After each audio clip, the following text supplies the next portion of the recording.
وأنا متزوجة وعندي ولد عنده 10 شهور وأنا ربة منزل. أنا كنت بشتغل بس قعدت في البيت بعد الجواز. الغلط في كل السلوكيات اللي أنا بعملها، أنا بحب الأكل وباكل كتير قوي، بس باكل كميات قليلة بس فترات قريبة. خلت الدنيا مع الحمل والرضاعة موضوع كبير قوي، عملت لي كذا مشكلة، منها كمان مشكلة بسيطة كده صحية أثرت على ظهري شوية، خلتني قليلة الحركة نوعا ما. كنت بتحرك كتير في الأول، بجري بمشي بلعب، لحد بعد ما اتجوزت دلوقتي طبعا الموضوع شوية أثر على رجلي ظهري فقرات. الحمد لله. بصي، أنا سلوكيات حياتي كلها غلط. القعدة في البيت، الأكل الكتير، قلة الرياضة، في شغل ومجهود كتير قوي في البيت.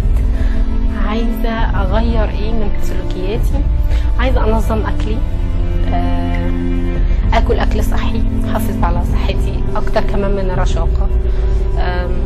نفسي أرجع أخس زي الأول، أقدر أتحرك بسرعة خفيفة، بحب الحركة الخفيفة كتيرة.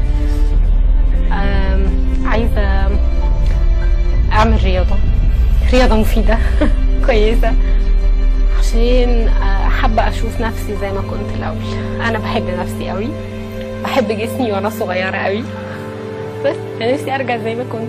أكتر حاجة خايفة منها إني أوصل للمرحلة اللي بعد اللي أنا فيها دي. دلوقتي أنا تخنت شوية وعندي مشكلة صغيرة، بعد كده أنا مش عارفة ممكن يحصل إيه، في مشاكل صحية، في تخن زيادة أكتر من كده. ممكن بعد الخلفة التانية لو فكرت الموضوع هيكبر قوي. شكلي، جوزي مش بيحبني كده، حابب انه يشوفني دايما زي ما شافني اول مره قبل ما نتجوز.